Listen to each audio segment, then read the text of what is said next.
All right, so first, I think, today's lecture is going to be very interesting. Even given all of the fundamental stuff that we've covered, we're probably going to cover two of the most important results in computer science today. So pay attention. And so last class, we talked about Turing machines as a new programming language, right? And then we talked about our have our cake and eat it too principle, right? Basically, kind of also comes from Church-Turing thesis that Turing machines, as simple as they are, at least syntactically and describing them, they are very powerful. If you take your modern Python programming language, interpreter, whatever you have, you can basically, for any such program, you can write a Turing machine where the underlying cost is maybe logarithmically more, and that's it. Okay, just almost as efficient up to a logarithmic overhead in the time. Okay. And I mentioned that this is really kind of stark, and it also has practical applications, which we don't get into at all. Okay. And our goal today, towards the end of last lecture, we also looked at, reviewed something we saw a while back, viewing code itself as data. In particular, we saw how we can see Turing machines themselves as input for other Turing machines. Today, we're going to explore implications of that in more depth. So we'll do universality and then ask and answer, hopefully, a question that is interesting, not just from a computer science standpoint, I would say, but also, if you care about it, even from a metaphysical standpoint. Okay. So those are our goals today, very lofty, but we'll get there. All right. But before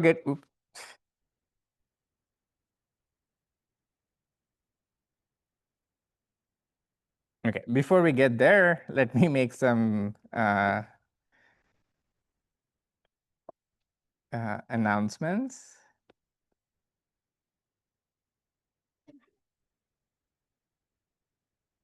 First, homework 4 will be out today at 6 p.m. Okay, and is due a week from now, so November 17th at 10 p.m. Okay, that's one. Reminder, homework 3 is due today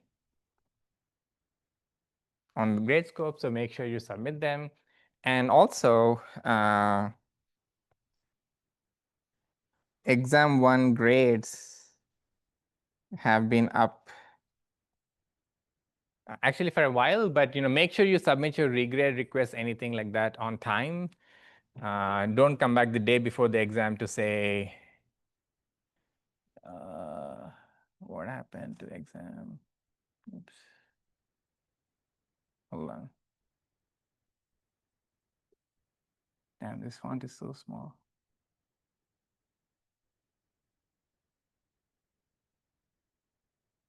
Yeah. So the mean, I'm really glad to see it's 83%. The median is maybe even higher. And the solution and sketches are all online. If you have regrade requests, please submit them very soon. Okay? Don't delay. What happened here? There you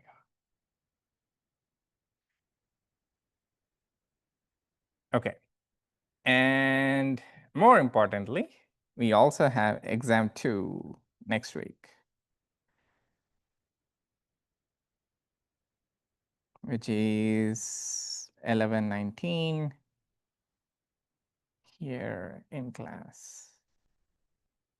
Okay, so exam 2 is next week, and it only covers up to lecture 14, I think. Let me make sure. That's what I said on the website.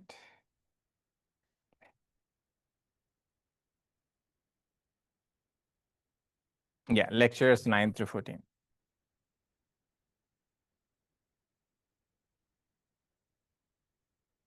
Including them, okay? So basically, stuff from the start of regular expressions, limitations of DFS, NFS, introduction to Turing machines, and whatever we're going to cover today and on Wednesday. Any questions about the exam? Okay. So in terms of like preparing for the exam, again, based on the feedback from the mid-course feedback, I'll try and do more examples. Several of you asked for more examples in class. We will do that going forward whenever applicable. And TAs will hold an exam review session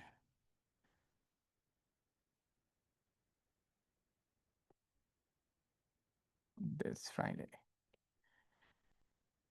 Okay, meaning they'll cover topics from these lectures 9 through 14, maybe go over some past exam problems, or if you have any specific questions, they will go over them. Okay, that's one, and I think that's the only thing. All right, and a couple of other mundane, or let's say procedural stuff. Okay, there you go. Okay, the results are in, and once again, quantum computing 1. So that's the topic that we're going to cover for the last 3 to 4 lectures. Okay, and the rest of the stuff, for example, most of you felt the class was on par, a little bit faster. Maybe we'll slow down a little bit. And again, remember to use our office hours discussion sections. Some of you also mentioned the LLM is useful, the notebook LLM. I'll update it this weekend for sure, and even before that, so that you can use it for the exam. Okay? Any questions about the exam or anything like that? So, yeah. Yeah, I will release them. I don't release them soon because then people jump ahead, and then I get a lot of questions which confuse people more. But I'll do it today. Okay. I think once today is done, you should have at least the basic syntax to look at them. Yeah. Yeah. The final exam will be the last 6 lectures. So a little bit of Turing machines will still be left over. And 1 lecture on context-free grammars, and then quantum. Quantum circuits, yeah, that's what we're going to go to. Okay. And one other thing that I wanted to stress based on the mid-course feedback is it is very tempting to, if you don't understand something, maybe just take a screenshot and drop it into ChatGPT, right? You'll get very detailed notes. But I don't think that's the best way to learn, at least for this material. The reason is I want you to think a little bit, okay, before you see the answer. If something is puzzling or confusing, that's okay in some sense. If it's puzzling for a very long time, that's what we are here for, to answer questions. And you can use any other medium you want. But spend at least 3 or 5 minutes being puzzled, thinking about it, before you seek out an answer. And if you come to class, that's exactly what happens. If you have a question, you ask, and then we kind of take the discussion from there, right? If you're not doing that, it'll be difficult to internalize the logic. You might follow the theorems, but it's really like exercising your muscles, right? I can watch bodybuilding videos. It's not going to help me in the long run.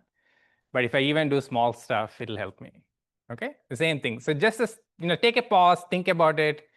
If it still seems puzzling, then go ahead and look it up. Okay, I think that's really helpful especially for content like this, which is deceptively difficult. Okay? I say deceptively because sometimes the definition seems very straightforward, but then you look at it and try and apply it, then you start seeing problems. Okay. All right, that's all I wanted to say about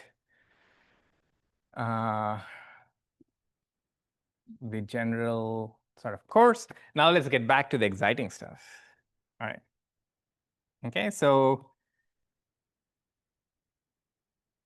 the main thing that, I'm going to review some of the stuff that we did last lecture, but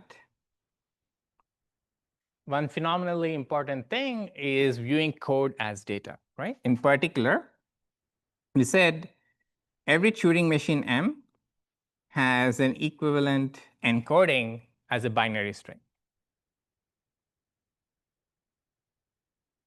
Okay? And this meant that we can actually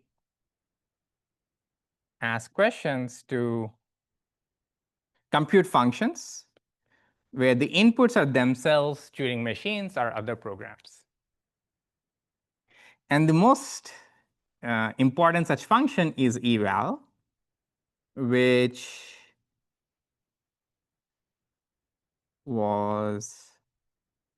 takes a machine as input, the description of a machine, I should say. Okay. Remember, by convention, instead of writing encoding of M, I'm just going to put this angle brackets. That's kind of somehow the standard way to write it down. It's meant to say the source code. Okay. Really think of it as whatever the source code is in binary. Okay. So when I say program, it just doesn't mean I'm running the program. Eval is getting the actual text code as the input, right? It's just a text file that is being given as input to eval, okay, or a bit string to be precise, and a potential input x. And the goal should be m of x if m halts on x, and no output otherwise. Okay, so it should capture both behaviors. If m halts on x, then my evaluator, interpreter, compiler, executor should also halt and give me the right answer.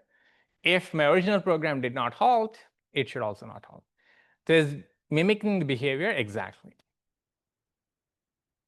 Okay, any questions about this definition? No? All right, all good? Okay. So now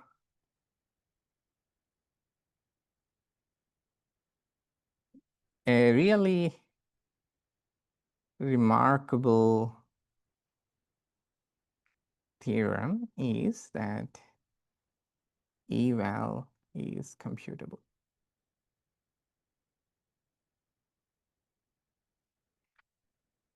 Okay, meaning there is a Turing machine that can actually compute eval.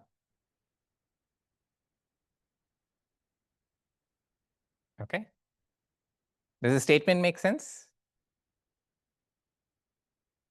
Well, the statement kind of makes sense, but I want to say it's very surprising because we're using a Turing machine itself to evaluate all Turing machines. And here, the added twist is that I'm using a single Turing machine to evaluate or simulate Turing machines of any size. So I have one program which can simulate any other program, no matter how long that other program is. Okay? And so the proof of this is, technical and somewhat tedious, but it's okay. We don't have to do the proof this way. I'm going to cheat and use Haber-Cake principle for this. Okay, it's a big cheat, but I'm going to show you how to simulate Turing machines using Python. But we also had this other theorem, which we stated with our proof again, that every Python program has an equivalent Turing machine. Okay, so you can think of it either way. You can build one from scratch directly, or just have the conversion from Turing machines to Python programs and Python programs to Turing machines and use that. Okay, so let's be very simple. And he asks you, okay, use Haber-Cake principle to compute this, what would you do? 1 second.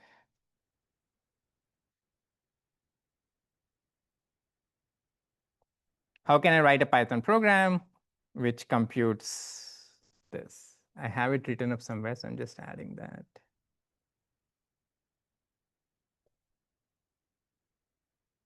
Where did my program go?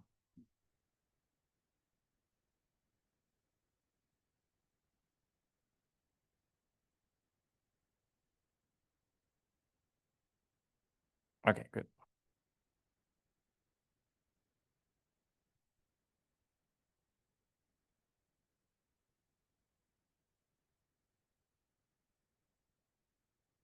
Okay, so this is my, if you think about it, using a modern programming language to simulate a Turing machine should be somewhat straightforward because of the way Turing machines are defined. And that's why I said in the beginning that the ingenuity of the machines is that it's very, very simple to describe, right? There is no, the machinery is extremely simple, okay? So in particular here, let's say I want to build an evaluator which takes the description of a Turing machine as input, okay? And an input X on which to run the Turing machine, right? So this is basically the transition table. Okay. And how do I do this? I'm going to initialize my tape to be this long array, or in this case, a list, which has the input on it written. Okay, the input is written on the tape. And then it's very simple, right? You just do a case analysis. You start from the leftmost point, state is 0, and then you read the transition table. Given a state S and a symbol that I read, I need to jump to a new state. I need to change my tape to something, and then I need to choose the direction. Okay? And if it's halt, you brake. If it's left, you go left. If it's right, you go right, and that's it. Okay? And this is pretty much good. The only thing is here, it's while j less than or equal to I. Okay. Whereas the output is whatever is written on the tape until where the head is. So you just output that. Okay. It's a cheating proof, but nevertheless it proves that there is a simple universal Turing machine because I can write a simple program, and the single program can simulate all Turing machines, which in turn can be translated into a Turing machine. Any questions? Okay. Well, this sounds somewhat nice, but how did Turing do it? Obviously, he didn't also develop Python. So the way Turing did it was as follows. So this is from the paper. He says it is possible to invent a single machine which can be used to compute any computable sequence. Computable sequence for him meant any Turing machine. If the machine is supplied with a tape on the beginning of which is written the standard description of some computing machine, then it will compute the same sequence as a machine. Okay? And the way he proved it was basically gave the entire table for the universal Turing machine. Okay? So there's like 4 pages of description of how to design the universal Turing machine using by essentially describing the table. All right. These are all the transitions of the universal Turing machine. Okay. So one takeaway from this should be that even in 1936, we had a universal interpreter, evaluator, and executor written in like 4 pages. That's it. Okay. And this is not just like an accident or like, just a curiosity. Well, I'll talk about that in a second. Let's go back to this. Okay. All right. So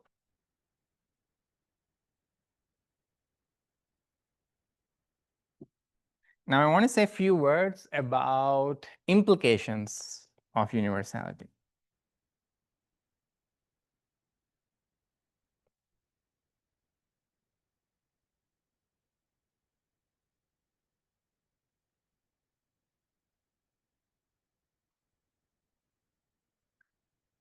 Okay, can you think of some, strange implications of universality? Well, maybe at the time strange, but right now the first one I should say is the idea of a general purpose computer.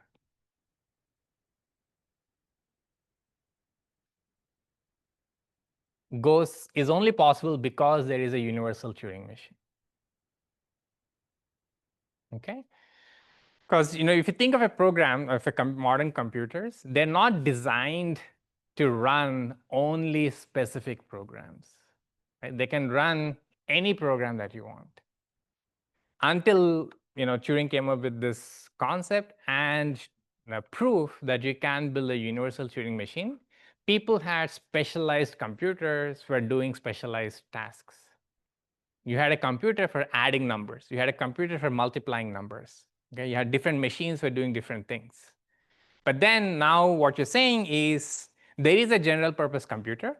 I don't have to redesign the wires or how the machine works. I just need to change what's written on the input, and I can simulate any other program.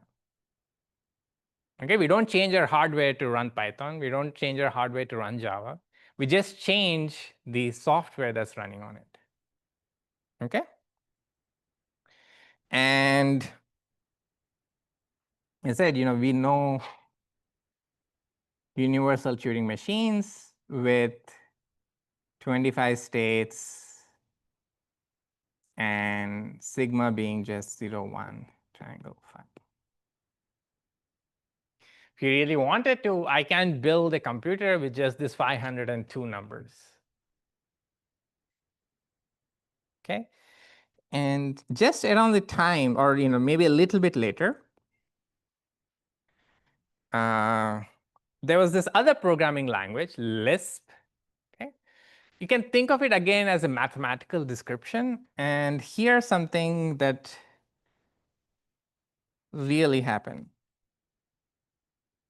So John McCarthy, who introduced the Lisp programming language, in his paper also showed how you can use Lisp to write down a universal Lisp simulator evaluator. Okay, this is like a universal Turing machine, but for Lisp programs written in Lisp. That's so counterintuitive, right? I'm writing an interpreter for Lisp in Lisp. Okay, and that's it. Just this half page. That's the Lisp interpreter and evaluator and a universal machine. Right? And there's a very nice anecdote that the inventor of Lisp programming language said, which is they didn't realize how or if this interpreter is of any use, or is it just a curiosity, right? But then one of his graduate students, Steve Russell, suggested that it can be implemented, went and implemented it on IBM 704 machine code, and that's how we got the first interpreter for a programming language. Okay, until then, you only had assembly code level programming. But once this universal thing was simulated or written up in machine code, from then on, you can use Lisp as a programming language. Does it make sense? So earlier, you would have had to write code in machine code. But now, once you have the interpreter written up in machine code, you can use Lisp for free. Yeah? They not have like secret. No, this is way before. Lisp was the first, I should say, first programming language, which was actually you could program and run on existing machines. Okay. C came later, but by then at least you had some more hardware to do it. Okay. And it was a Lisp interpreter, which it certainly was. So you can trace kind of many programming languages, at least the origins of interpreters, compilers, back to this notion of universality, right? I still find this amazing that this is the entire interpreter for a fully functional programming language. If you think of writing an interpreter for Python, maybe you've taken a compiler's course where you build a programming language interpreter or executor from scratch. It's a lot of work, right? Whereas this is just so simple, or at least short. Okay, and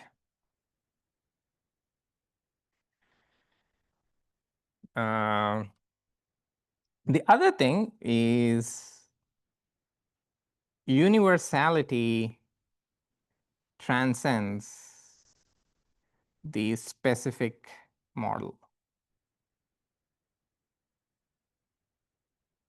Okay, so what does this mean? So we saw that there is a Turing machine. There's a single fixed Turing machine, a universal Turing machine that can run all Turing machines, right? But it also implies that there is a single Turing machine that can run all Java programs.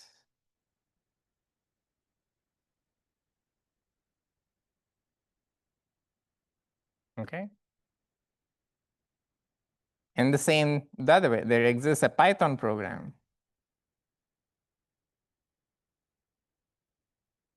that can run all Java programs.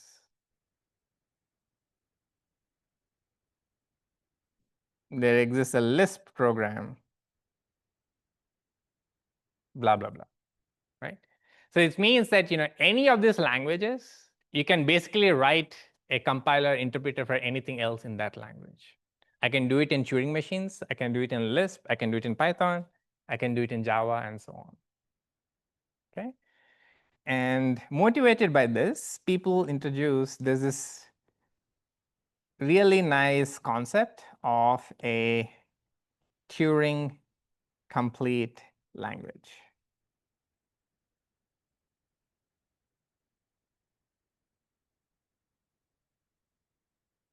Okay, so think of programming languages.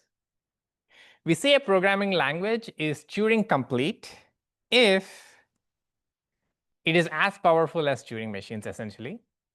But to show that, all I have to do is to show that I can simulate, I can write down universal Turing machine in that language. Because once I have that, I get everything else for free. Okay, so all programming languages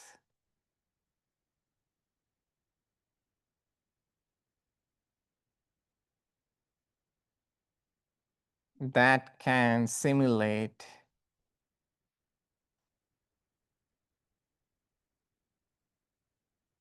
a universal Turing machine.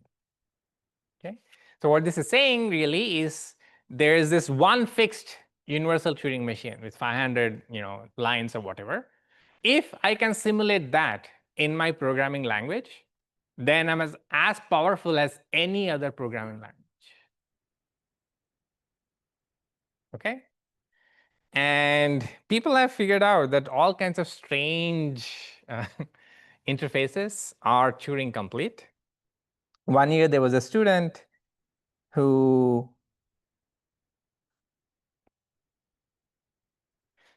actually programmed a universal Turing machine in Minesweeper. Minecraft is Turing complete. So it has the power to simulate any program if you want. Any other guesses? What other bizarre things might be powerful enough as anything else? Yeah? I'm not. Okay. Graphic calculators. What else?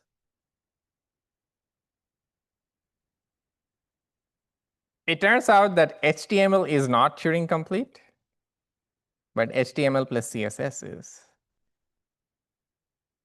Yes, if you ever wanted to, you can just program everything in HTML plus CSS. LaTeX is Turing complete?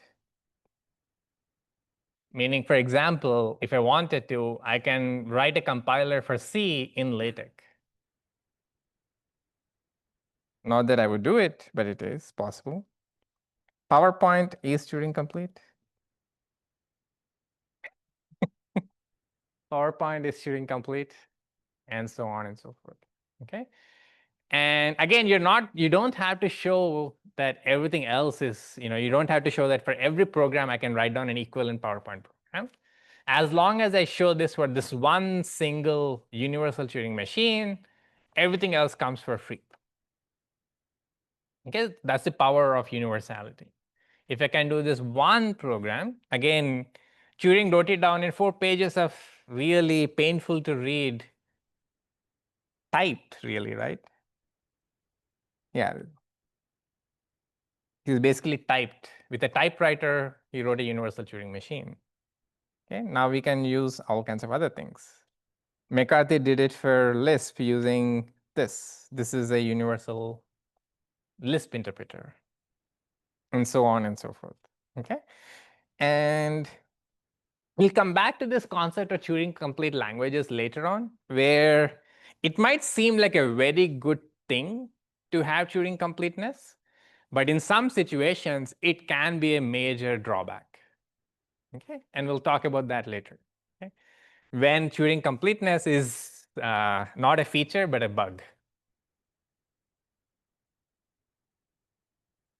Okay, any questions about universality? No? All right, okay. So, yeah? Yeah. I mean, he did it in his high school. But, to be honest, the student gave me permission to show the video of it in class, but didn't want it to be anonymous because he said it would be too embarrassing. That's cool. That's what I told him, but it's okay. Yeah, it was pretty. It was fun to play with it. All right. Okay.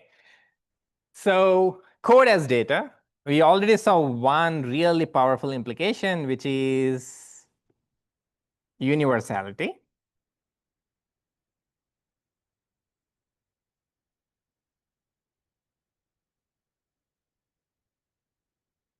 And the other one is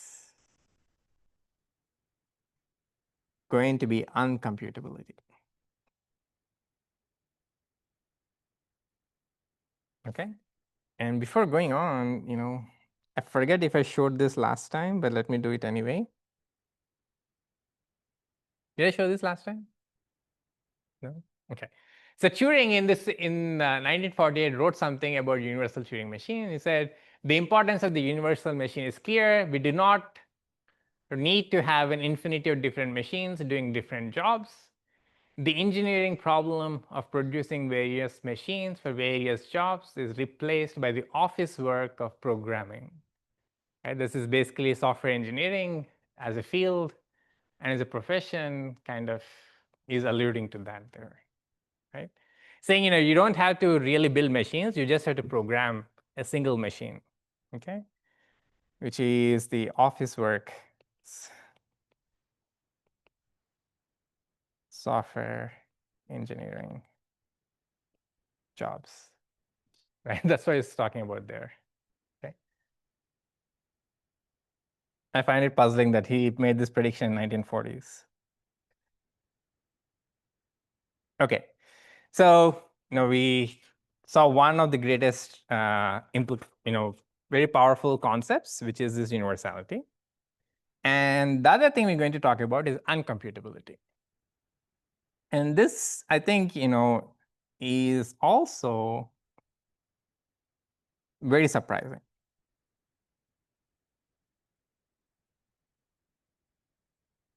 Okay, what is the result?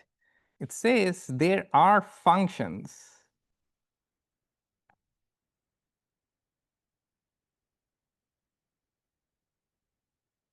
that are not computable.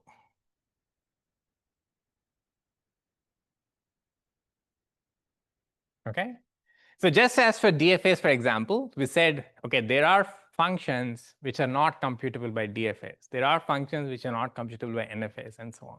Okay. But all of those were computable by Turing machines, right? And now we are saying there are functions that are not computable by Turing machines, but because of Church-Turing thesis, it means that they are not computable, period. Okay. No matter how much time you give me, there are functions which I cannot solve with just computation. Okay. Which is puzzling, right? You would think, okay, I can just keep on computing and at some point I'll reach the answer. But it turns out that there are functions that we cannot compute at all.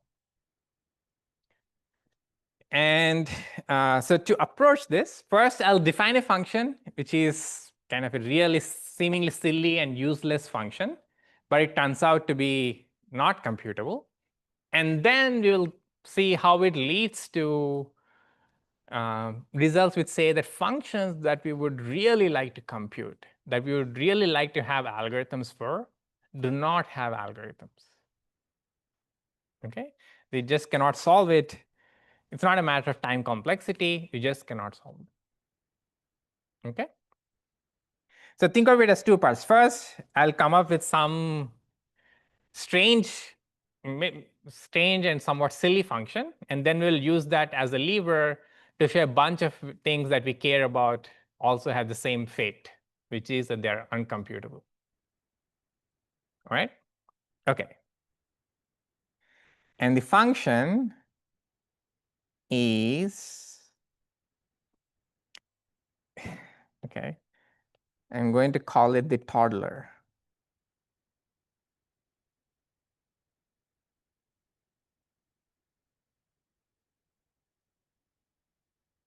Okay, so toddler is a function, and it's going to be extremely well defined. It takes as its input a program. Okay? The description of a Turing machine is its input. Okay, so it's like, you know, if it, for example, if you take GCC or a Python interpreter, what is the input to the program? It's a program. GCC is, after all, a program. But what is the input to the program? Another program, right? Toddler is in the same way. It takes a program as input, and then is going to do something. What's the defining characteristic of a toddler? Maybe you don't remember what you were as toddlers, but if you have seen one, what's the defining characteristic? No? Well, okay. I have a toddler now, so I can tell you the defining characteristic is that if you want them to do something, they'll do the opposite, right? So if you want them to say yes, they'll say no. If you want them to say no, they'll say yes, right? And that's exactly what my function is going to do too, okay? Meaning, imagine I do something a little bit weird, meaning I run my program M on itself.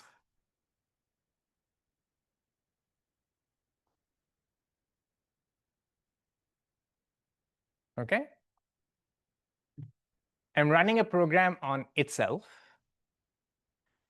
And if the output is a 0, toddler says 1. Okay, it's doing the opposite of what M would do when given itself as input. Okay?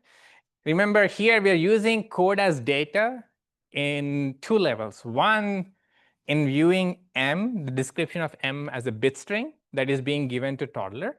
And in the same way here, I'm viewing the source code as input to itself. Okay? And this is not something, you know, extraordinary. It's not an extraordinary operation. You can do this in any programming language for any program easily. Right? You can give a program, any program which takes strings as input, you can give its own source code as input. That's totally allowed by any of the programming languages. Okay? And toddler is just saying that if you say 0 on yourself as input, I'm going to say 1. right? And 0 otherwise.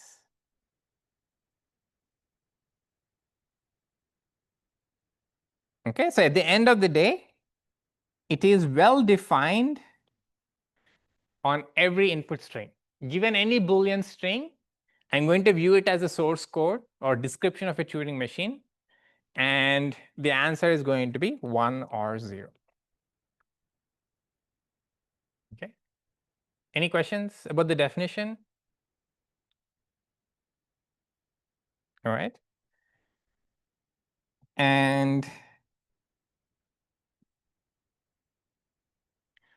the theorem that we are going to prove is that toddler, like all toddlers, is uncomputable.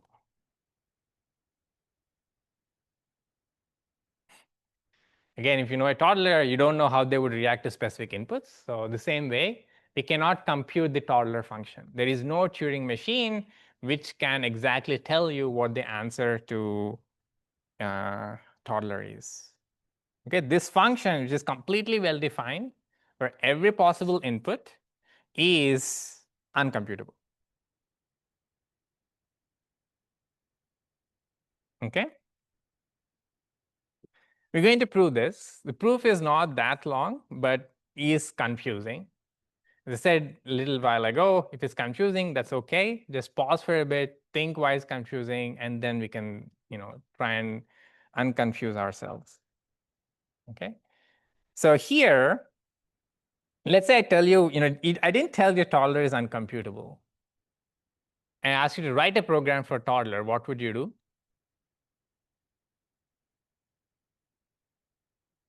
What would you do? Any suggestions? Like, okay, write me a Python program for toddler. What would you do? No? All right, let me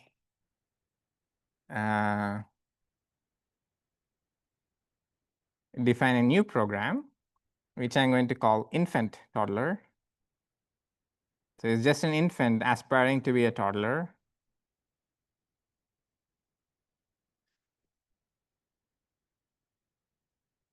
Okay.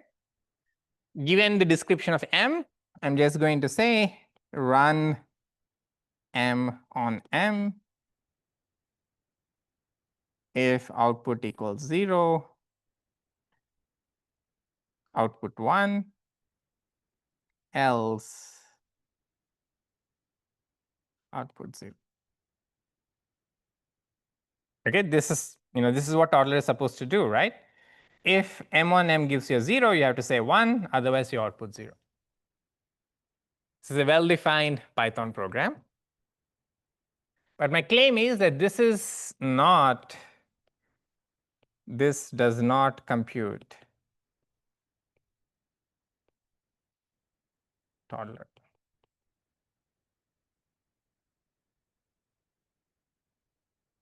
Yeah? But I was just guessing that like the reason it doesn't beat toddler is just we're not guaranteed to get to the second step because we don't. exactly, right? So it almost seems like it's correct, but a problem is that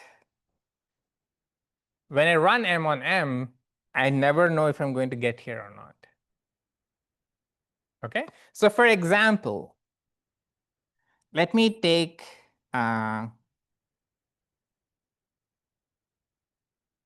the following program. Again, instead of writing Turing machines, I'm going to write Python programs, but we know that they're all kind of the same, right?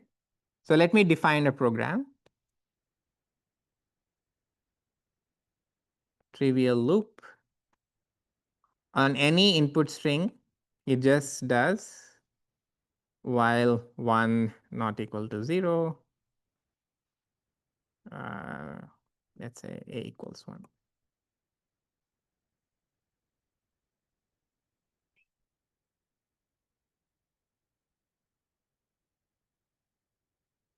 It's a very simple program, which on any input just goes into an infinite loop, right?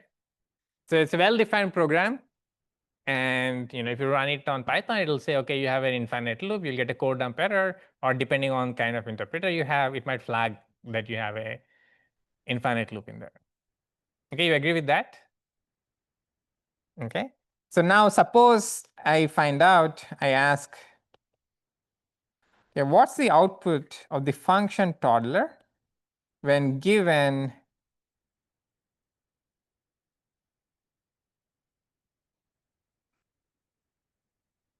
this source code as input?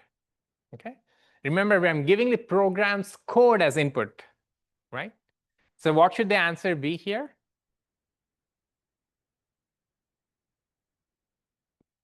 It's a well-defined function mathematically. So what would the answer be here? Any guesses?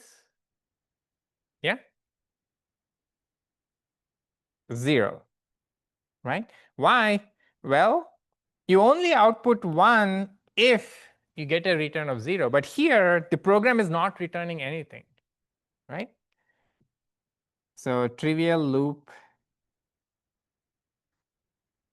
on any input, in particular, even its own source code, is, does not halt. Okay, so in particular, the output is not 0. So, and I'm not going to say 1, I'm in this case. Yeah? Sorry? We don't know. I mean, but the mathematical definition makes sense, right? So the Turing machine, it has some behavior, right? It's going to halt given output or not, right? So that is well defined always. Okay, so toddler is always well defined. And in fact, what you're saying is alluding to kind of one of, it's both a question of, how we talk about knowing stuff, okay, and also defining stuff. Okay? Toddler is well defined, but along the lines of what you're saying, we're going to say that you cannot compute it, meaning you cannot know the answer. It's well defined, but we do not know the answer in some cases. Okay? So I'm giving this particular program as a special case because here, if I run infant toddler,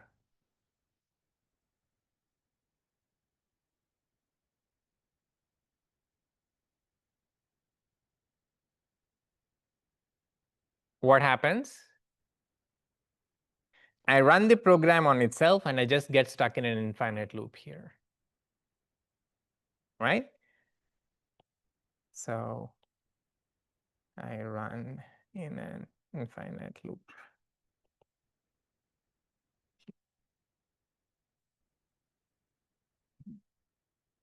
So infant toddler does not compute toddler, even for this specific example.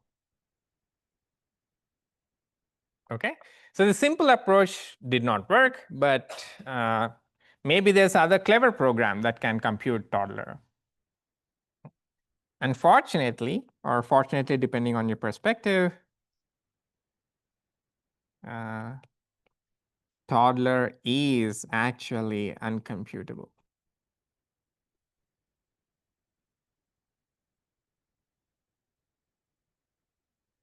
Okay. So before I start the proof, let's take a 5-minute break. And when we come back, we'll just go through the proof carefully. Okay? All right.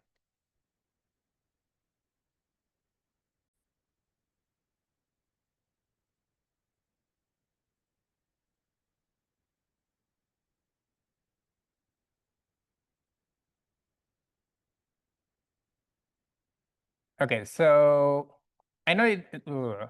Okay. It is a little confusing. Wait, what happened? Yeah.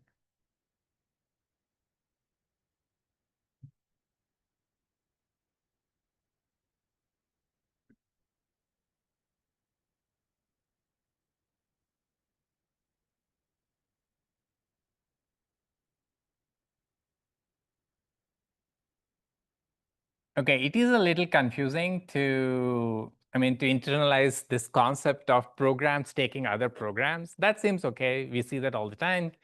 But a program taking its own description as input seems very counterintuitive, right? But you can do this. There's nothing preventing it.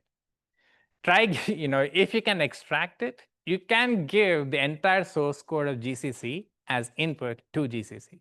There's nothing that would prevent you from doing that. Again, it's a valid input. It should tell you something, whatever the answer is. It's going to run. It's probably going to complain that the input is too long, but that's fine. Okay. So here's just a sort of very simple toy example. Yeah?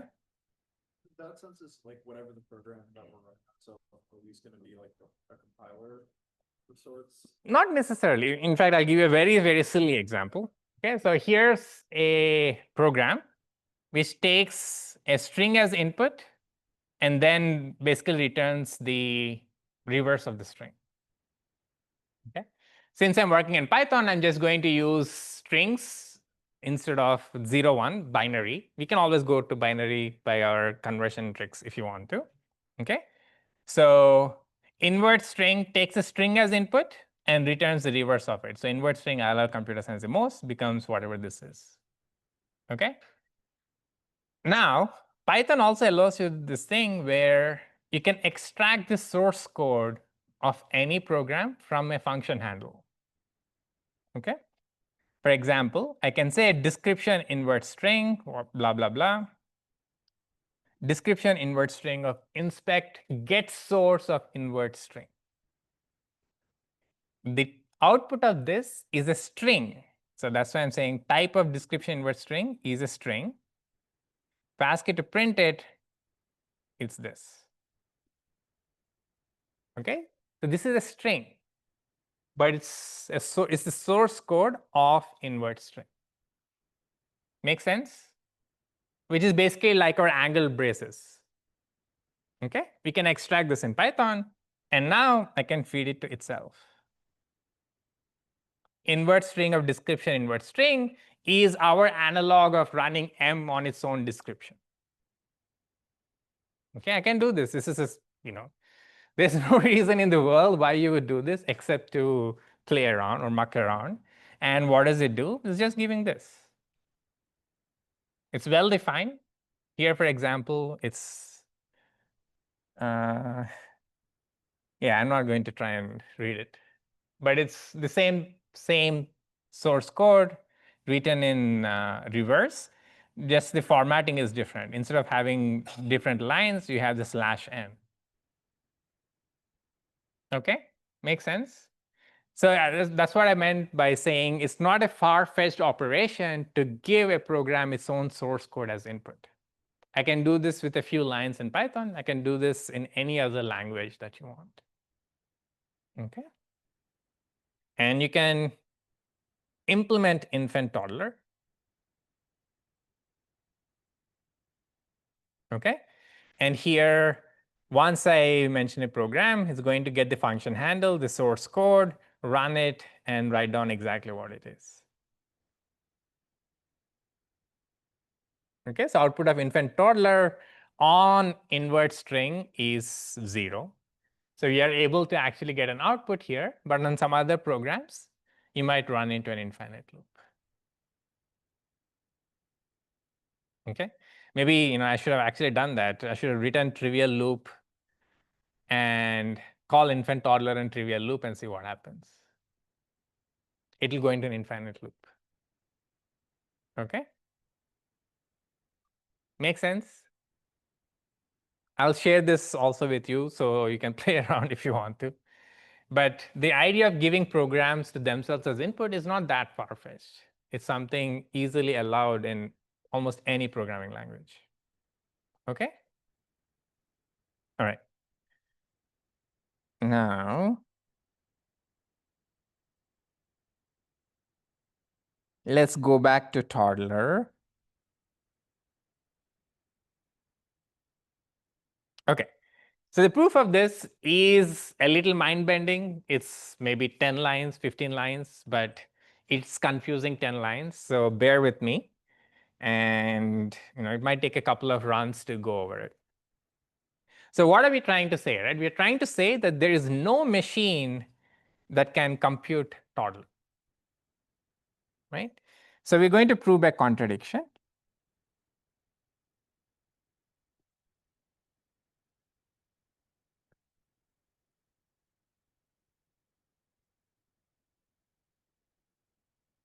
So suppose there is a Turing machine N that computes toddler.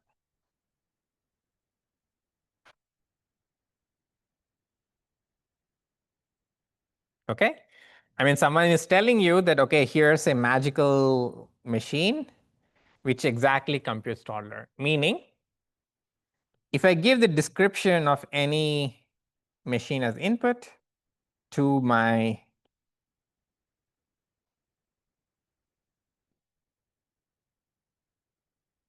this is N, I get this is what it means to to compute something, right? On every input, the output of my machine should match whatever is required by the function. Okay, so equivalently, we are saying for all possible inputs,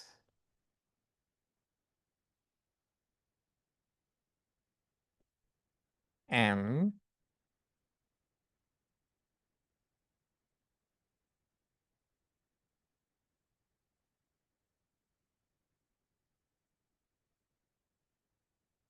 okay, so far I've just written down what it means to compute something, right? We said, okay, toddler is computable. It's computed by this machine N, whatever it is.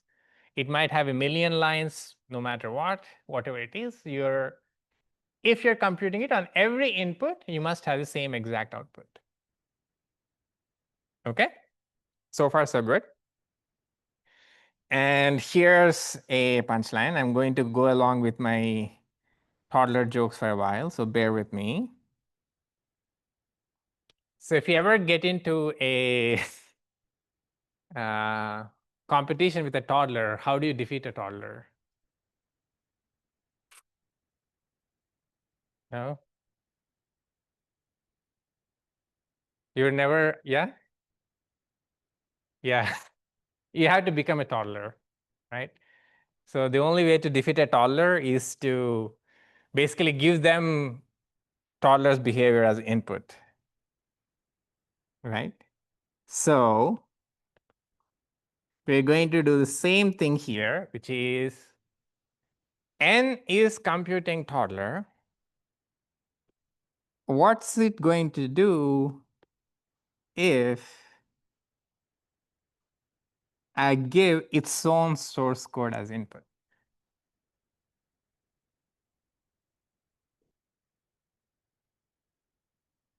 Okay, so drawing inspiration from defeating toddlers, we're going to say, okay, N is computing the function toddler. So on every input, you should have this property.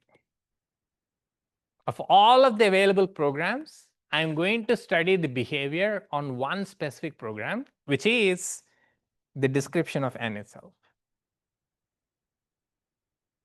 Okay, and as we just saw, giving programs to their description to themselves is not a far-fetched thing. You can do it with a couple of lines in Python or in any other programming language. Okay, so under the guarantees of our assumption, we must have this.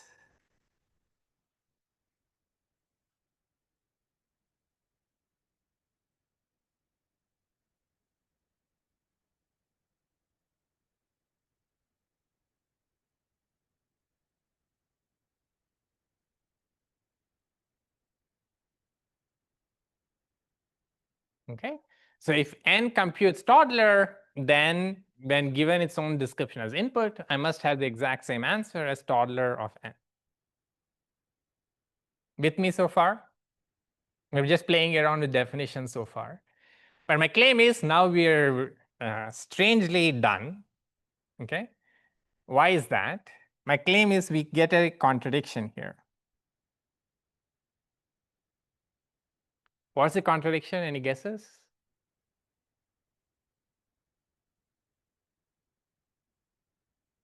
No? Have you heard of the joke, this statement is false?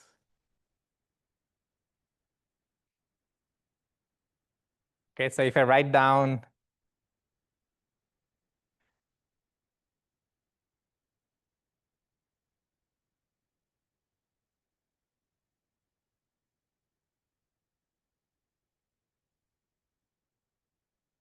can this be a true statement? If it is true, it is false. If it is false, it is true. So we end up with a contradiction, and the same thing happens here. Let's set aside, but okay. So if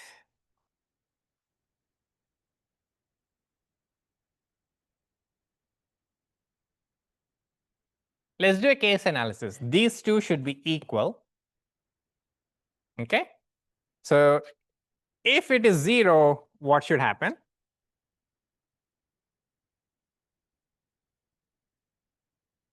Yeah.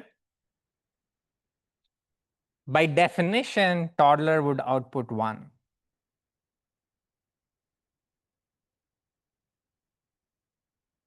Right? Why? If we go back to the definition of toddler, what did we have?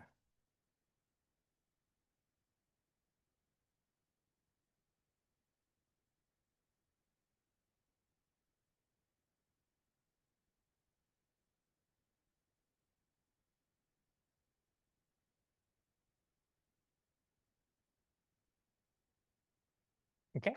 If n of n is 0, then toddler of n should be 1. Okay.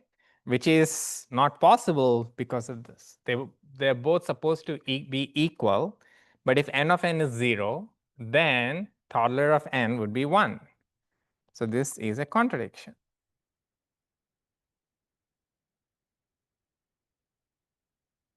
Okay.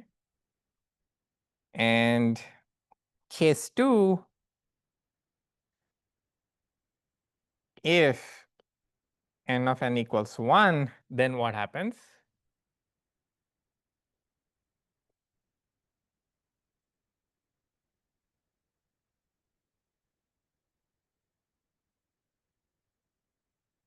Right? So if you output 1 when given yourself as input, then toddler of that would do the opposite. Right? So if you say you're always doing the opposite of what the other person, what you're supposed to do, then you run into a problem when given yourself as input. Okay? Which is also a contradiction.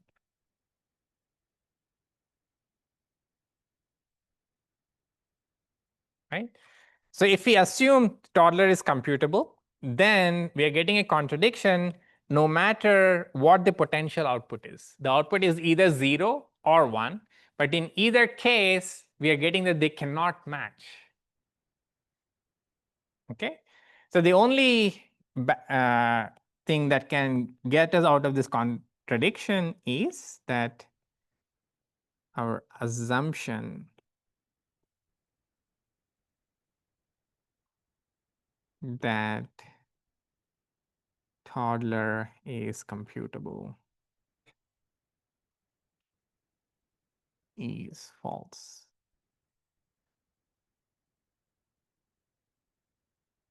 Okay, does it make sense?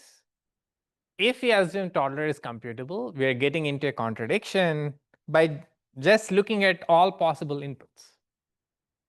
You're supposed to match the behavior and all possible inputs. Out of all of these things, I am picking one clever choice, which is the description of itself, and then I run into problem.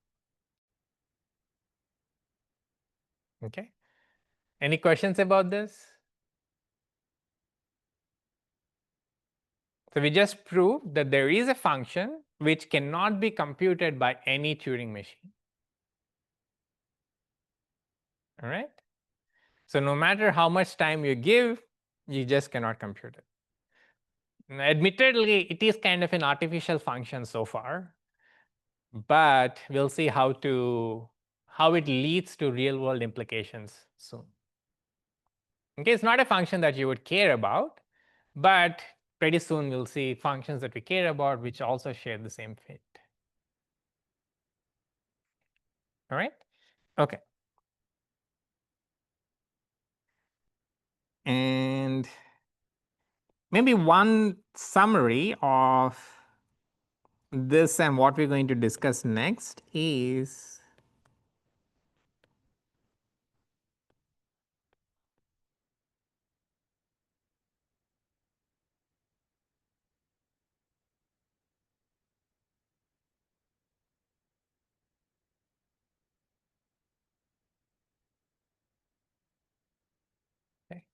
one summary that we should take away from what we just saw and what we'll see soon is reasoning about programs is very challenging. By reasoning, I mean basically computing stuff about programs. If your inputs are themselves programs, then things get tricky very, very quickly. Okay. So here, what do you mean by inputs as programs? I'm giving you the source code of something and asking you to, okay, given this source code, do whatever you can and tell me some property of the source code. Those things pretty much always end up being very, very challenging.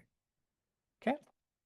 So let me start with an example, which is maybe some of you have seen it. Even if you haven't seen it, it's something that I can describe to you. How many of you have heard of Goldbach conjecture from number theory? Nobody? A few people, okay? It's a famous open problem in number theory. It's not very important for us to know what the problem is, but that's an example that I'm going to take because it's particularly well suited. Okay? It just says that every even number can be written as sum of two primes. Okay, so for example, if I take 24, I can write it as 17 plus 7. If I take 20, I can write it as 13 plus 7. If I take 31, oh sorry, every even number. So if I take 32, then I can also write it somewhere. Okay, 19 plus 13. All right. Now, why am I talking about that? This problem here, I'm not going to start proving Goldbach conjecture or studying it. It's a famous open problem in number theory. It's been open for around 400, 500 years. Everyone's, pretty much every mathematician that we know of has tried it at some point or the other, I'm led to believe. But I'm going to write down maybe 10 lines of code. Okay, 10 lines, remember, just 10 lines. And if you can answer one question about this program, then you would have solved this conjecture.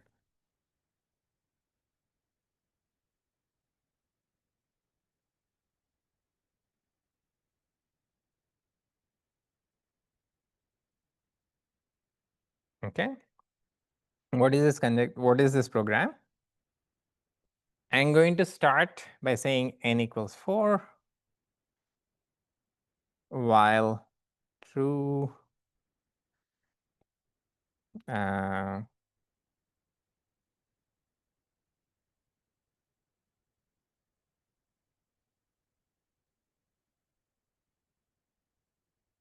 okay, so hold on. Let me write down the code fully and then I'll explain it. For p in range 2 comma n, if p is a prime and n minus p is a prime,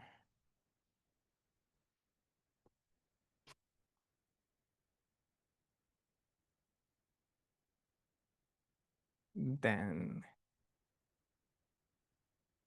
Goldbach n equals true.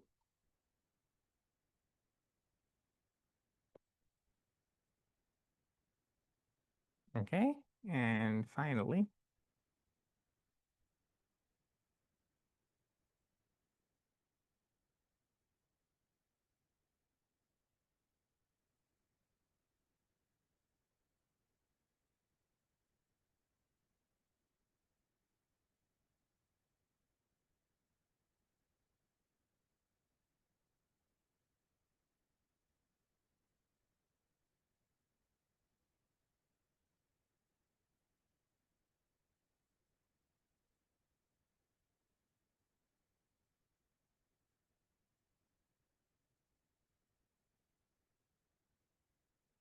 okay, so how many lines is it? 1, 2, 3, 4, 5, 6, 7, 8, maybe around 20 lines. Okay. So what is this program doing? It's saying start from n equals 4 and I'm just checking if this conjecture, if I can write down n as a sum of two prime numbers. If I can write it down as sum of two prime numbers, then I go to the next even number. Okay. If not, I just say the conjecture is false and output false. Right? So start with 4. If I can write down 4 as sum of two prime numbers, then I'm happy. I go to 6 and keep on going like this. Okay. The point here is this is a program which has a fixed length. Okay. The description length of the program is fixed. It has nothing to do with, how big a number, that you might encounter here. The program's description is fixed. It's whatever you see on the screen here. Okay. So if I write down, for example, I extract the source code of this, maybe it'll have 100 lines, 200, but it's a small program, right? Nevertheless,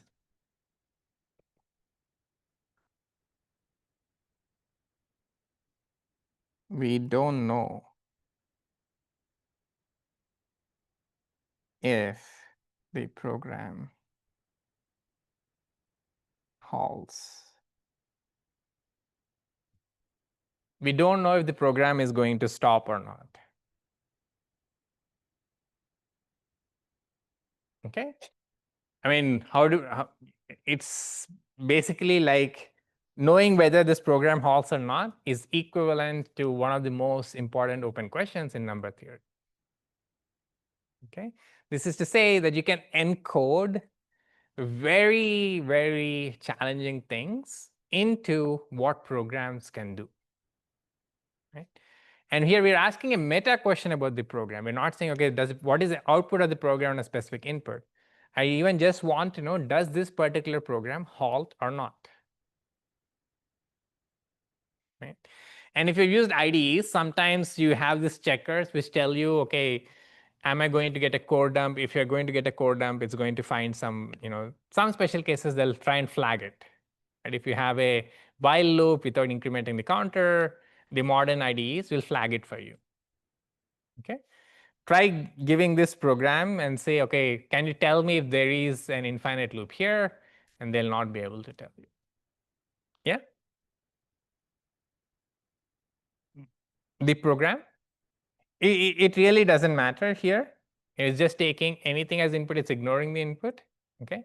But I'm saying, I'm going to give you the source code for Goldbach conjecture, whatever this program has input. I'm asking you to tell me, does this program halt or not? Okay. So when we start asking questions about programs, about properties of programs, that becomes very challenging. Okay. So let's take this to the next step. And we already saw one uncomputable function, toddler. And we're going to use that to get many other uncomputable functions, in particular, the following function called halt. Okay. So halt of x is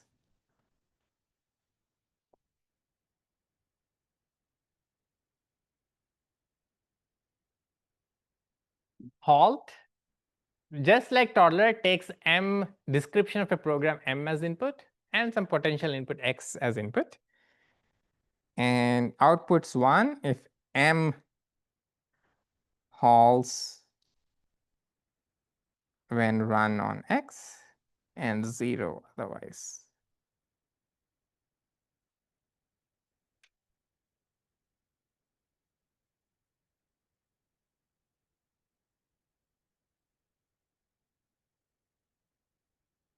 Okay, so this is another function which again is taking programs as input, but is doing something seemingly very useful for us, right? It's basically checking whether or not you're going to get a code dump error or kind of an infinite loop error if I run this program on a specific input. Okay, would this be a useful primitive to have or not? What do you think? It would definitely be very, very useful. It would solve many of our security issues, for example, and it would save us a lot of compute time if you could actually do it. Okay? But it turns out, unfortunately, this is one of the most important problems that we cannot solve at all.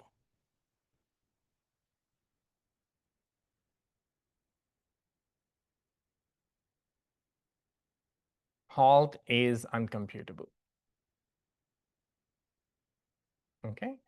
I cannot write a program which takes another program as input and tells me whether or not it is actually going to halt. Okay?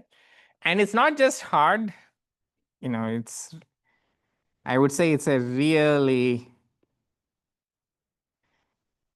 a very hard problem. I mean, not just in theory, but even in practice.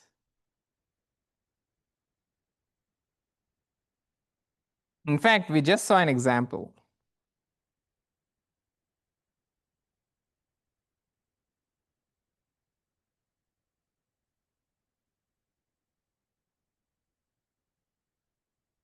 Did I call it Goldbach conjecture?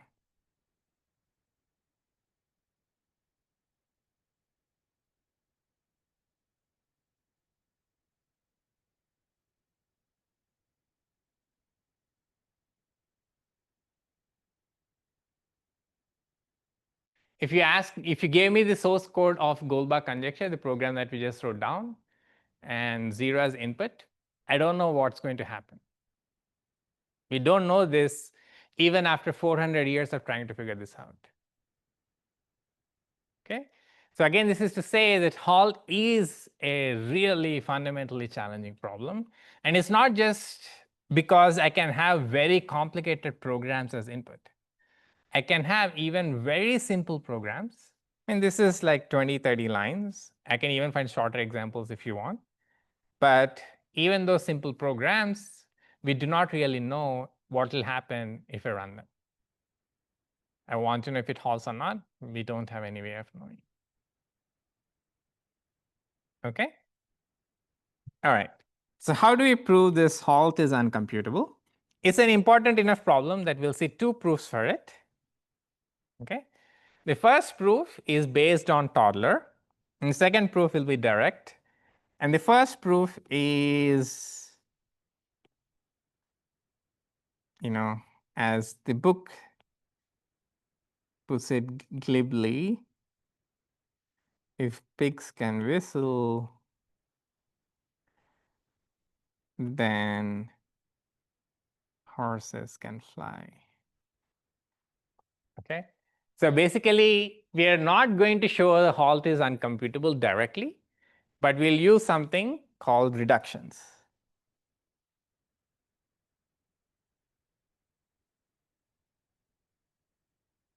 All right?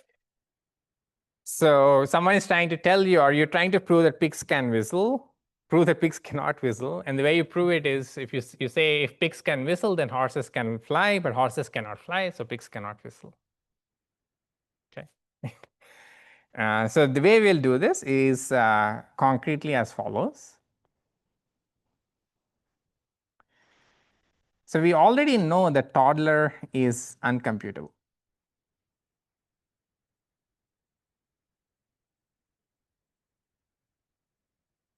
Okay, we saw the proof of this.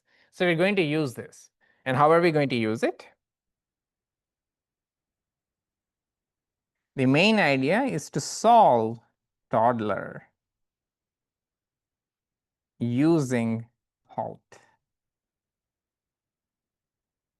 Okay, so if you can actually compute toddler, sorry, if you can compute halt, then I want to say I can solve toddler. Okay, there's some kind, it implies some relative ordering, right?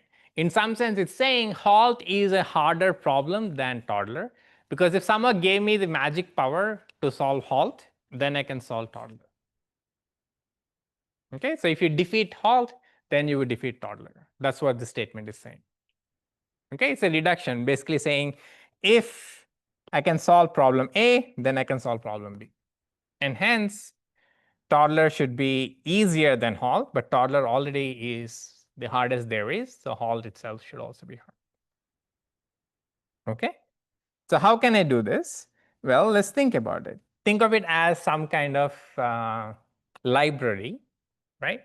So someone gave you a magical library which can compute halt for you. Now you have to use that library to solve toddler. Okay, we're just using a library call to solve our unsolvable problem, and hence we get a contradiction. Okay, so how can I do that? So my input is some machine M, description of some machine M, and my output is supposed to be toddler of M. And the only thing that we are allowed to use, in addition to whatever computing we can do, is this magical library for computing halt. Any suggestions? Yeah? Like not halt and my output 0. Otherwise, if it halted, then the expected value. Exactly, right? So in some sense, we kind of saw a partial answer here in the infant toddler. So our first attempt for this program did not work, and it did not work for a very specific reason, right? It did not work because of this step. Okay, but now I can use my library power to short circuit this. Okay, so let me write it down. Def solve toddler using halt.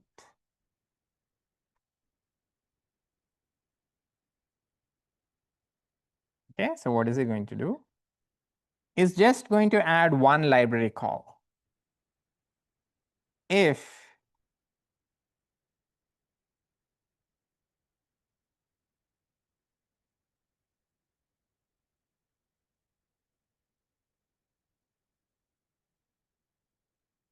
M does not halt on M as input, then you return 0, because that's what toddler is supposed to do.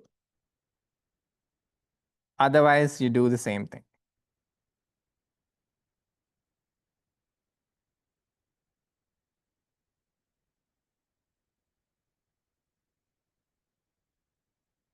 Okay, the same code as infant toddler with couple of lines on top. We check for this one mode of failure, right? The mode of failure that we had to worry about is going into infinite loop, but we are able to catch it by our magical library call now. Okay, and you can think of this as really running eval M and M. Does it make sense? So if you give me the magical power to check halting or not halting of a program, then I can use it to solve toddler by just modifying the infant toddler code. Right? So this implies that if halt was computable,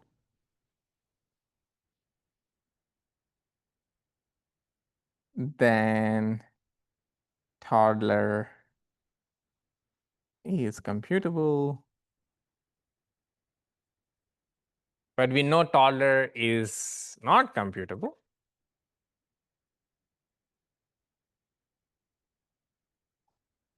But we already know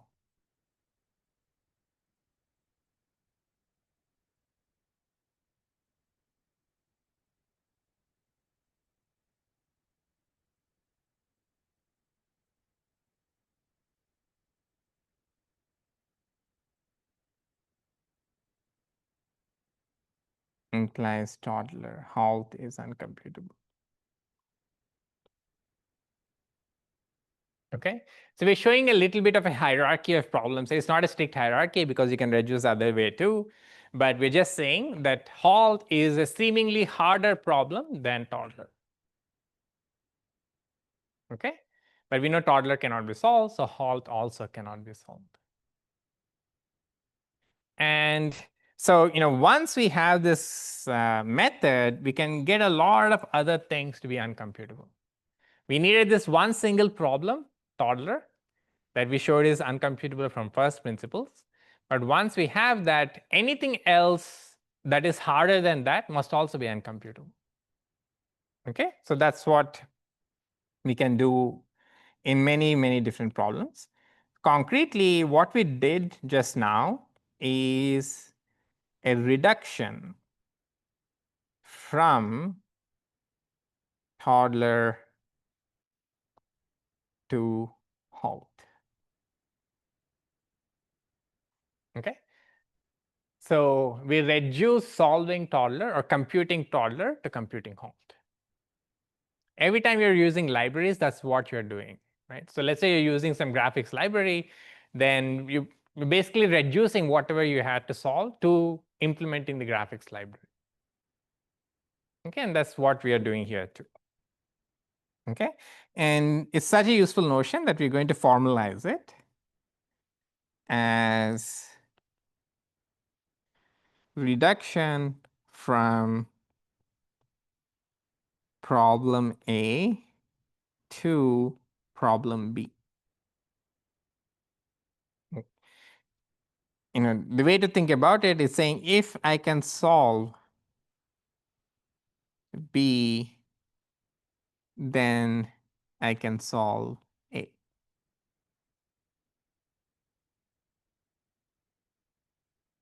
Okay, if I can jump 10 feet, then I can do a dunk. Okay, so it's kind of the same. I can't do either, so it's immaterial, but this implication is a true statement, right?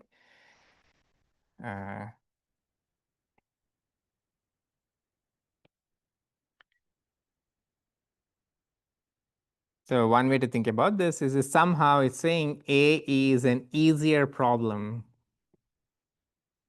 A is easier than B. Okay.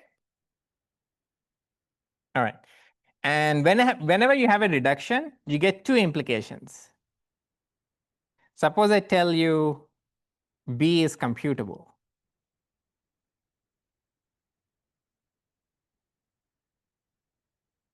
What does this tell us about A? If I've reduced A to B and B is actually computable, then what can I do say about A? A is also computable. In fact, most of the time, we use this direction, right? You ask me to implement something, I use some other library, so I'm reducing my problem to solving the library, which is what maybe someone else did. Okay? The other implication, which is less common but is very useful for us, is the opposite. If A is uncomputable,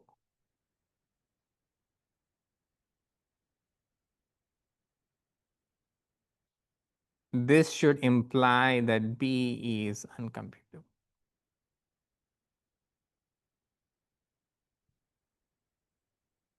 Okay?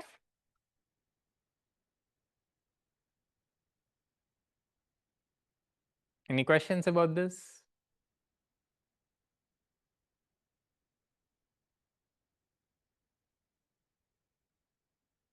All right. Okay. So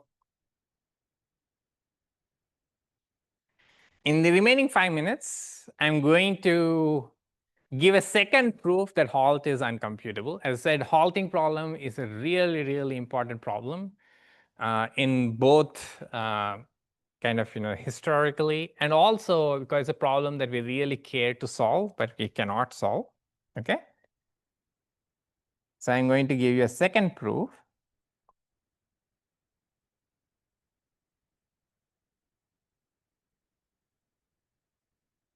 So for this proof, I'm going to actually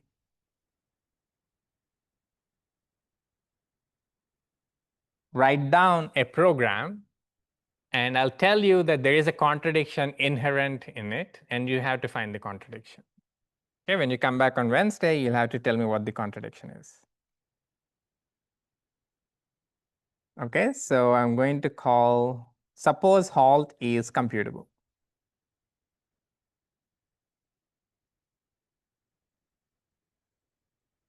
All right. I'm going to write down a new program.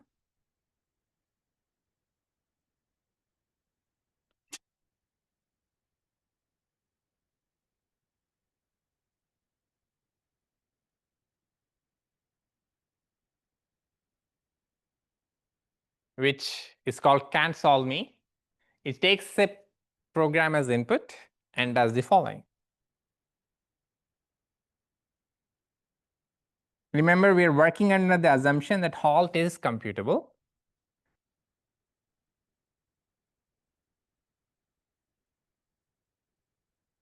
So if M halts on itself as input, then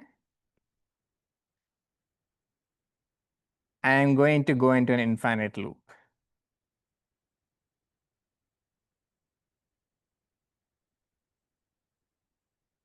Else I return 0. Okay. Again, it's just 5 lines of code, but it's a little bit confusing of what is happening here. Right? We are assuming that halt is computable. So there is some machine which can tell me, some library which can compute the answer of halt. Right? And I'm using that to write another program. And my claim is that I end up with a contradiction now. Okay. So where would I get a contradiction? Any guesses?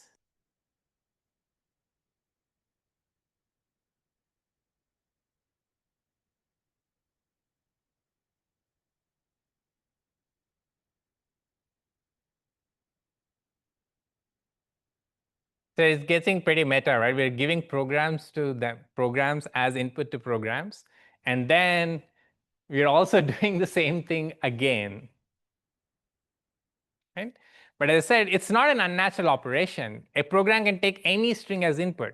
So I'm allowed to do whatever I want to it. Yeah?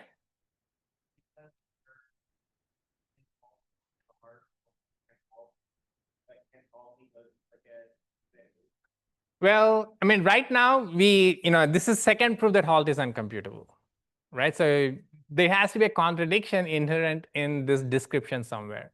So where is that contradiction? You can pinpoint it, yeah?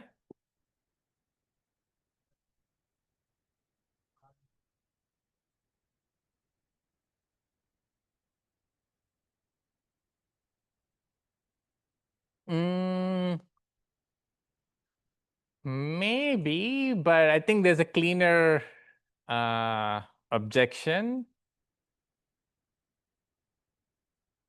Any other guesses? So far, we just assumed that there is some oracle which can tell me whenever a program is going to halt or not. And based on that, I wrote another program called Can't Solve Me with some kind of prescience. But my claim is that I have a contradiction here somewhere. Yeah? Right, but on what input? Right, so exactly. Once again, the problem is really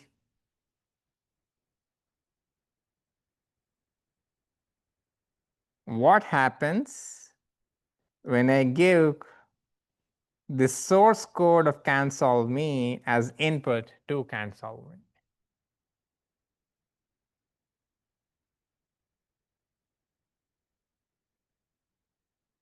Okay. So think about this. Again, 4 lines of code, we have to do a case analysis, but it is confusing. As I said, some level of confusion here is implicit in how the things develop from abstraction. Okay. But if you play around with it a little bit, it will become more familiar. And when we come back in the next lecture, I'll do a quick review of this, and then we'll dig deeper into why is there a contradiction here. Okay. And if you do a case analysis, you'll see like, okay, if it's 0, then something, it should be 1. If it's 1, it should be 0, and so on and so forth. Okay. All right. I'll see you all on Wednesday.